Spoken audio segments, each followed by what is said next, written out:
Mga katrops, welcome back ulit sa aking channel, Sports React PH.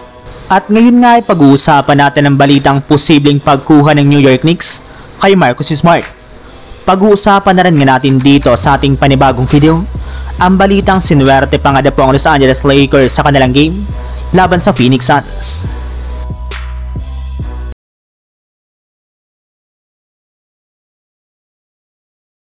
Tinodo na nga po mga katrops ng New York Knicks ang pagpapalakas ng kanilang lineup ngayong offseason sa pagkuha nila kina Mikal Bridges mula sa Brooklyn Nets at Karl Anthony Towns mula sa Minnesota Timberwolves sa pamamagitan ng isang trade. Kaya tuluyan na nga po silang nakabuo ng mas malakas na super team na may kakayahang mag-dethrone sa reigning champion na Boston Celtics at makakuha ng kampiyonato. Ngunit base nga po sa kalalabas pa lang na balita ngayong araw mula sa isang team insider, ibinulgar nga po nito na nagkaroon nga daw po ang kanilang prangkisa ng internal discussion patungkol sa pagkuha kay Marcus Smart sa isang trade mula sa Memphis Grizzlies. Bagamat man nga daw po wala pang deal ang nagagawa ng Knicks, ay willing nga naman nga po ang kanilang front office na maging aktibong muli sa trade market sa pagkuha kay Marcus Smart.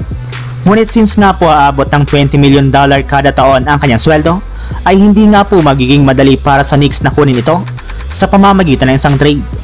Samantala, punta naman tayo sa ating sunod na pag-uusapan sa balitang sinuwerte pa nga po ang Los Angeles Lakers sa kanilang game laban sa Phoenix Suns. Kagaya nga po ng naibalita ko sa inyo mga katrops, isa na naman nga pong contender ang kanilang makakatapat bukas ng alas 9:30 ng umaga kontra sa Phoenix Suns.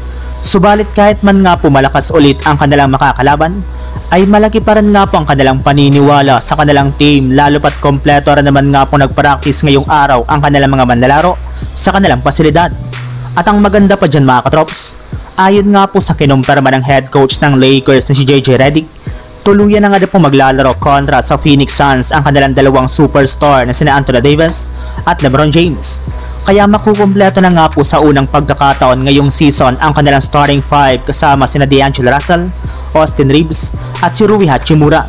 Bago rin nga po mga katrops magsimula ang kanilang laban ay may lumabas na nga pong balita mula sa Phoenix Suns na hindi makakapaglaro bukas ng umaga ang kanilang starting center na si Jusuf Nurkic matapos itong magtamo ng injury sa kanyang daliri. Kaya dahil nga po dyan ay magagamit nga po ito bilang advantage ng Lakers para makapagdomina agad sila ng mas maaga sa ilalim ng basket sa kanilang lineup. So yun lang mga katrops, ang handog kong story ngayong araw.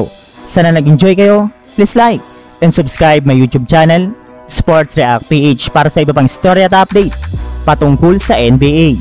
Kita-kits muli sa ating susunod na video.